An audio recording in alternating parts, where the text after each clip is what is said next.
మిత్రులారా, మనం ఈరోజు నిజామాబాద్ నుండి కరీంనగర్ రైల్వే స్టేషన్ వరకు ప్రయాణిస్తున్నాం.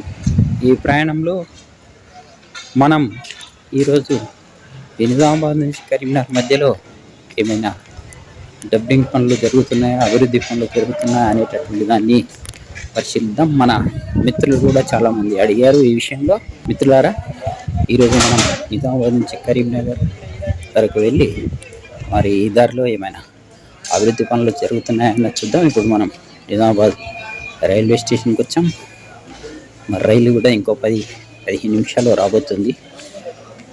రాగానే దాంట్లో మన ప్రయాణం మొదలు పెడదాం.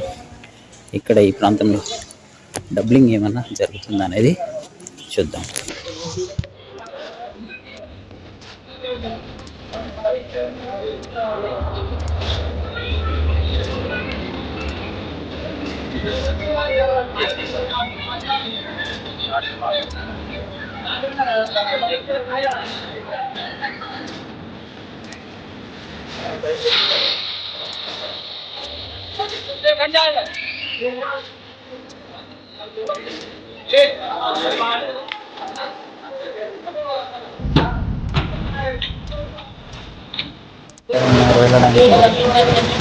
మరి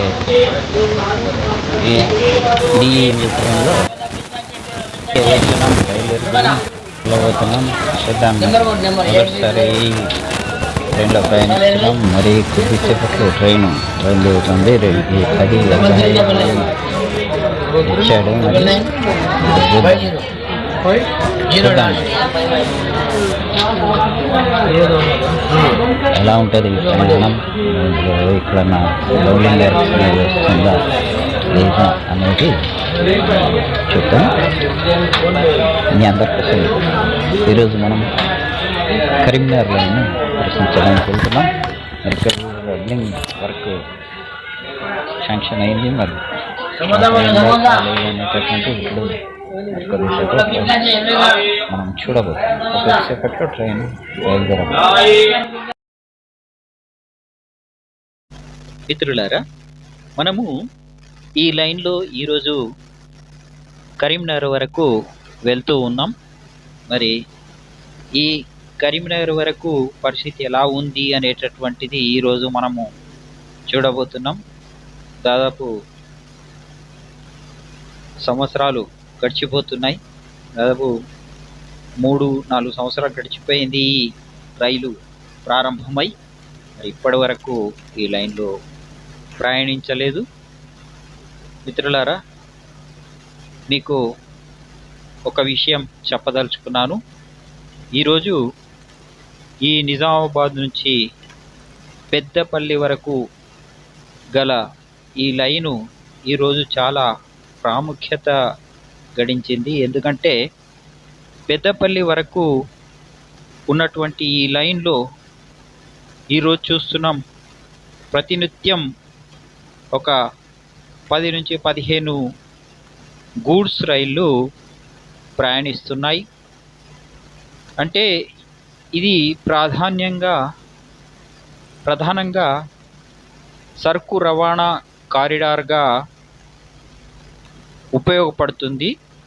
మనకు ప్రయాణికుల రైళ్ళు చాలా తక్కువగా ఉన్నాయి. ప్రతిరోజు 1-2 రైళ్ళు మాత్రం ఈ లైన్లో ప్రయాణిస్తున్నాయి. ఒకటి బోధన్ నుంచి కరీంనగర్, ఇంకొకటి కాచిగూడ నుండి కరీంనగర్ వరకు ఉన్నటువంటి రైళ్ళు. అదేవిధంగా కాజీపేట్, తిరుపతి, సిర్పూర్ తదితర ప్రాంతాల నుండి కరీంనగర్కు ఆ రూట్లో వస్తున్నటువంటి రైళ్ళు తప్పితే మిగతావన్నీ కూడా గూడ్స్ రైళ్ళే ఈ లైన్లో ప్రయాణిస్తున్నాయి. మరి ముందుగా మనము ఈ లైన్ యొక్క చరిత్ర తెలుసుకుంటే బాగుంటుంది. ఈ లైను ఏ విధంగా సాకారమైంది అనేటటువంటిది పరిశీలించాలి. 1935 సంవత్సరంలోని ఆనాటి నిజాం 7వ నిజాం మీర్ ఉస్మాన్ అలీ ఖాన్ తాను ఈ రైల్వే లైన్ కొరకు సర్వే చేయించడం జరిగింది. దీన్ని నిర్మించాలనేటటువంటి ఉద్దేశంతో ఈ విషయంలో సర్వే చేయించారు. కానీ అది ఏ కారణం వల్ల ఆగిపోయిందో తెలియదు. ఎందుకంటే నేను చిన్నప్పటి నుంచి వింటూ ఉన్నాను. మా యొక్క తండ్రి గారు, తాతగారు కూడా ఈ విషయం తెలపడం జరిగింది. వారు వారి హయాంలో ఈ లైన్ గురించినటువంటి సమాచారం వినడం జరిగింది. అలా వాయిదా పడుతూ వచ్చి చివరికి మన తెలంగాణ ముద్దుబిడ్డ కరీంనగర్ జిల్లాలో జన్మించి దేశ ప్రధానిగా ఉన్నత స్థాయికి చేరుకున్నటువంటి శ్రీ పివి నరసింహారావు గారి హయాంలో ఈ లైను మంజూరు జరిగి శంకుస్థాపన చేయడం జరిగింది. మరి ఇది ఎలా జరిగింది అనేటటువంటి విషయం మనం ఇక్కడ పరిశీలించాల్సినటువంటి, తెలుసుకోవాల్సినటువంటి అవసరం ఎంతైనా ఉంది. 1992 సంవత్సరంలో ఆర్మూరు శాసనసభ్యుడు మరియు ఆనాటి భారీ పరిశ్రమల శాఖ మంత్రిగా ఉన్నటువంటి సంతోష్ రెడ్డి గారు, అదేవిధంగా పెద్దపల్లి నుంచి ఎమ్మెల్యేగా ప్రాతినిధ్యం వహిస్తున్నటువంటి గీట్ల ముకుందరెడ్డి గారు, అదేవిధంగా ఆ రోజు పెద్దపల్లి నుంచి పార్లమెంటు సభ్యుడిగా ఉండి కేంద్ర ప్రభుత్వంలో కార్మిక శాఖ మంత్రిగా ఉన్న జి వెంకటస్వామి గారితో కలిసి ప్రధానమంత్రి పివి నరసింహారావు గారి దగ్గరకు వెళ్ళి వారిని కలిసి వారికి ఒక నివేదన ఇవ్వడం జరిగింది. వీరు చెప్పింది ఏంటంటే, ఈ నిజామాబాద్ నుంచి పెద్దపల్లి అనేటటువంటి ఈ రైలు మార్గం దశాబ్దాలుగా వాయిదా పడుతూ వస్తుంది. ప్రజల యొక్క చిరకాల కోరిక ఇది ఇన్నాళ్ళుగా నెరవేరలేదు. మన తెలంగాణ నుంచి, అందులోనూ కరీంనగర్ జిల్లా నుంచి ఉన్నటువంటి మీరు ఈరోజు ప్రధానమంత్రి స్థాయిలో ఉన్నారు, ప్రధానమంత్రిగా ఈ దేశానికి సేవ చేస్తున్నారు. మరి ఈ సమయంలో మీరు నిర్ణయం తీసుకొని ఈ లైను నిజామాబాద్ నుండి వయా జగిత్యాల్ పెద్దపల్లికి వేయాల్సి ఉండగా ఆయనకు వీరు చేసినటువంటి విజ్ఞప్తిలో ఉమ్మడి ఆంధ్రప్రదేశ్ రాష్ట్రంలో రైలు సౌకర్యం లేని జిల్లా కేంద్రాలు 2 ఉన్నాయి. అవి ఒకటి కరీంనగర్ మరియు రెండవది మెదక్. కాబట్టి మీరు ఈరోజు ఈ పెద్దపల్లి నిజామాబాద్ మార్గాన్ని నిజామాబాద్, కరీంనగర్, పెద్దపల్లిగా మార్పు చేసి ఈ లైను నిర్మాణాన్ని మంజూరు చేస్తే తప్పకుండా ఈ ప్రాంత ప్రజలకు మరియు కరీంనగర్ జిల్లా కేంద్రానికి రైలు సౌకర్యం కల్పించిన వారవుతారు అనేటటువంటి విజ్ఞప్తిని వీరు ముగ్గురు చేయడం జరిగింది. దానికి స్పందించినటువంటి ప్రధానమంత్రి పివి నరసింహారావు గారు ఆ మరునాటి దినమే ఈ లైనుకు మంజూరు చేస్తూ ఉత్తర్వులు జారీ చేయడం జరిగింది. ఇక 1993లో ఈ లైనుకు పెద్దపల్లిలో శంకుస్థాపన చేయడం జరిగింది. ఇది ఈ లైను మంజూరు కావడానికి, ప్రారంభం కావడానికి ముఖ్యమైనటువంటి కారణం. ఆ రోజు ఆ ముగ్గురు ఈ ప్రాంతానికి చెందినటువంటి వాళ్ళు నిజామాబాద్ జిల్లా నుంచి బయలుదేరుతున్నటువంటి ఈ రైలు మార్గం నిజామాబాద్ నుంచి బయలుదేరి వయా ఆర్మూర్, జగిత్యాల్, కరీంనగర్ మీదుగా పెద్దపల్లి వరకు వెళ్తున్నటువంటి రైలు మార్గానికి మరి ఆర్మూర్ కూడా రైలు సౌకర్యం లేదు కాబట్టి ఆర్మూర్ ప్రాంతానికి చెందినటువంటి శాసనసభ్యులు సంతోష్ రెడ్డి గారు, అదేవిధంగా పెద్దపల్లి నియోజకవర్గానికి చెందినటువంటి శాసనసభ్యుడు గీట్ల ముకుందరెడ్డి గారు, అదేవిధంగా పెద్దపల్లి పార్లమెంటు సభ్యుడు అయినటువంటి జి వెంకటస్వామి గారు, వీరు ముగ్గురు కలిసి ఆ రోజు ప్రధానమంత్రిగా ఉన్నటువంటి పివి నరసింహారావు గారికి విజ్ఞప్తి చేసి, మీరు కరీంనగర్ జిల్లా వాసి కాబట్టి కరీంనగర్ జిల్లా ప్రాంత అభివృద్ధి కొరకు తప్పకుండా మంజూరు చేయాలని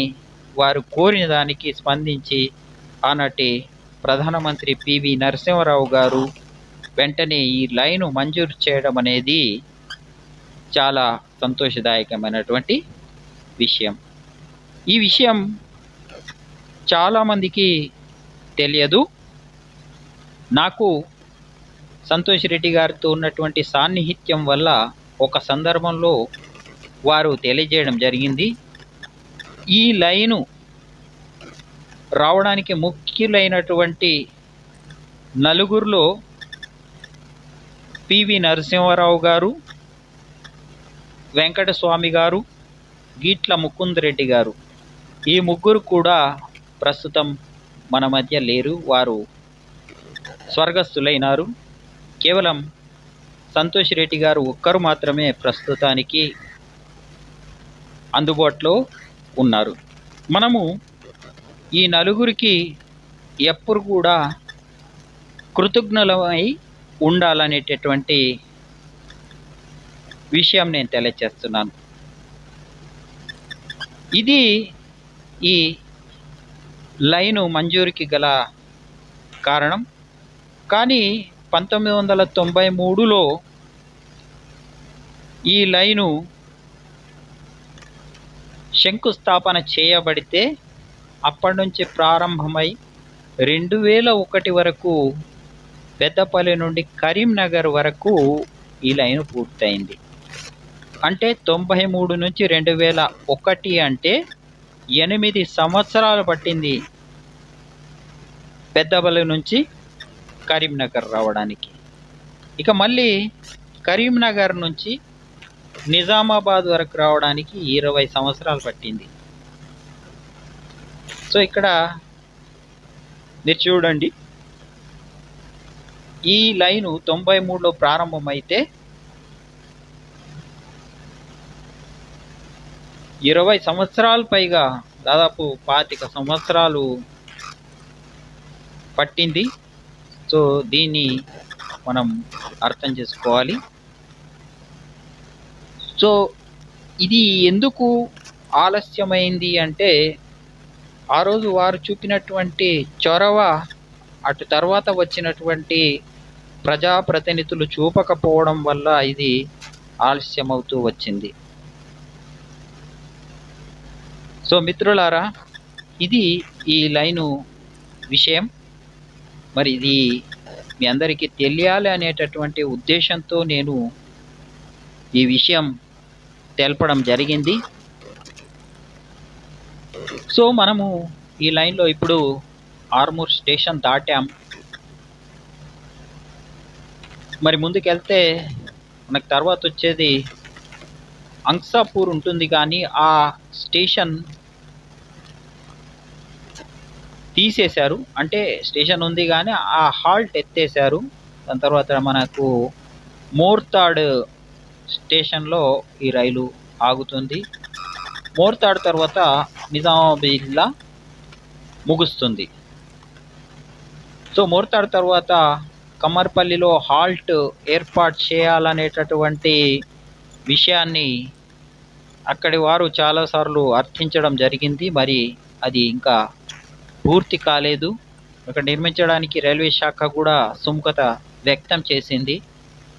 ఇక కమ్మర్పల్లిలో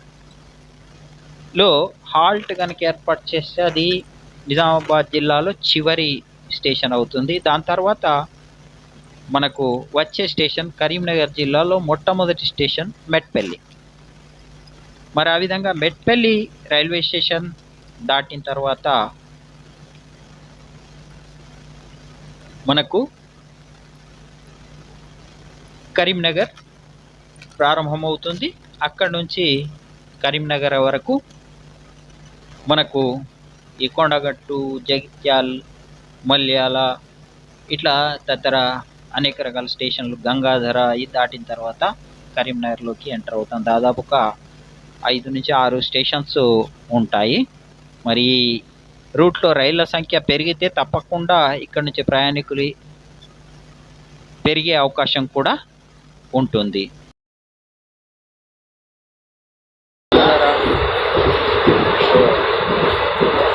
నేను చెప్పేది అర్థమవుతుంది అనుకుంటాను. మనమందరం ఈ రైల్లో ప్రయాణిస్తే తప్పకుండా ఈ రూట్లో ప్రయాణిస్తే ఒకసారి రైలు సౌకర్యాన్ని వినియోగించుకుంటే రైలు తిరిగి ఈ ప్రాంత అభివృద్ధి జరిగే అవకాశం ఉంది. దయచేసి దాన్ని ప్రోత్సహిస్తే బాగుంటుందని చెప్పేసి నేను అనుకుంటున్నాను. మనకు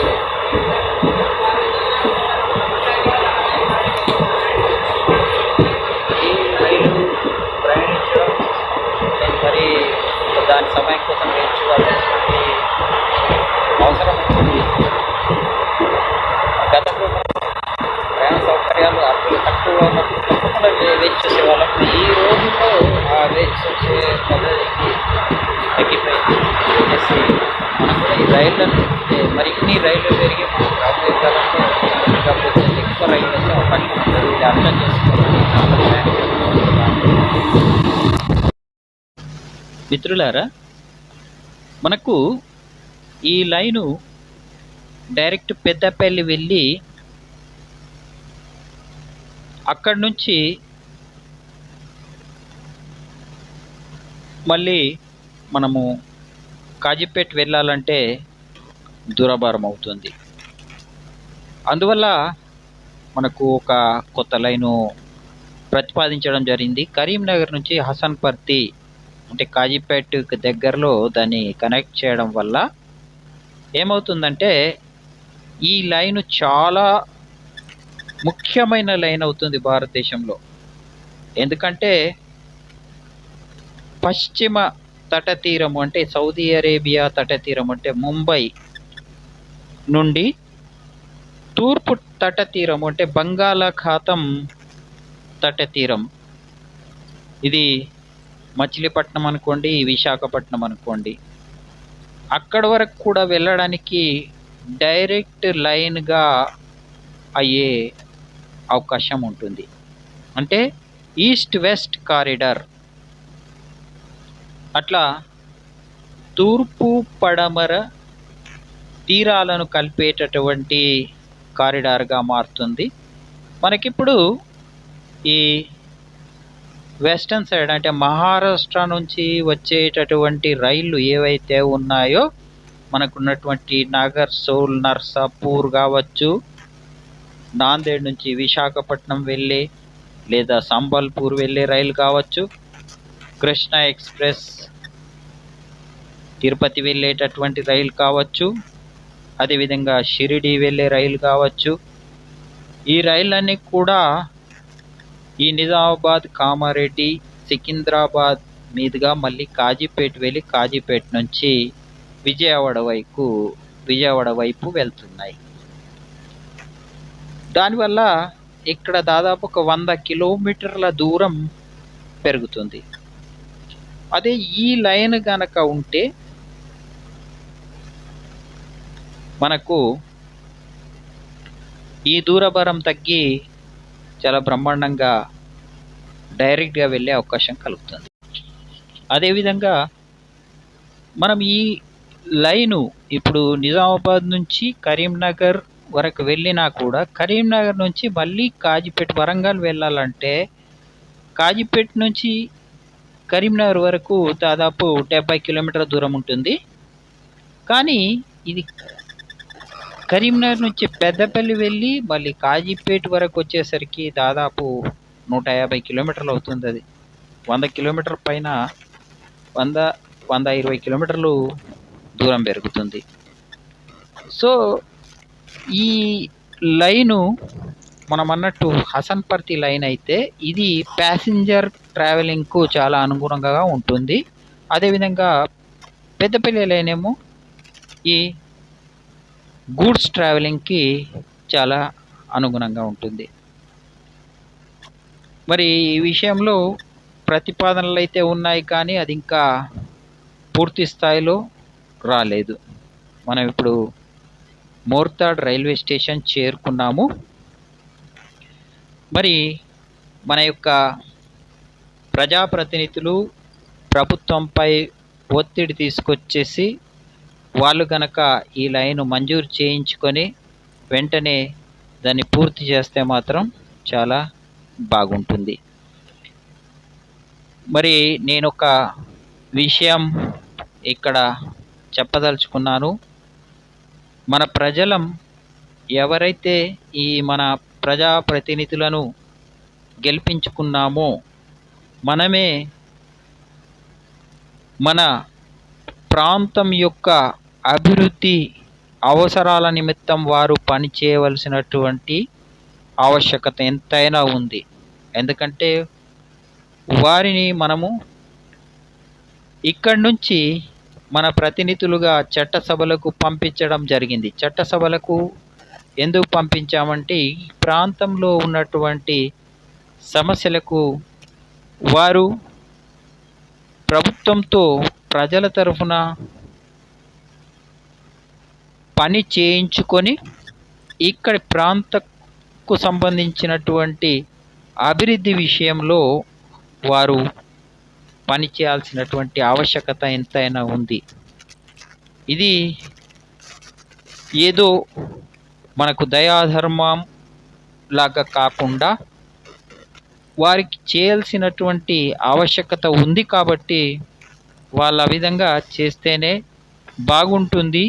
మరి ఈ విషయంలో మనం కూడా వారిపైన ఒత్తిడి తీసుకువచ్చి తప్పకుండా ఈ లైను మనం మంజూరు చేయించుకోగలిగితే తప్పకుండా ఈ ఈస్ట్ వెస్ట్ కారిడార్ అనేది అందుబాటులోకి వచ్చే అవకాశం ఉంది.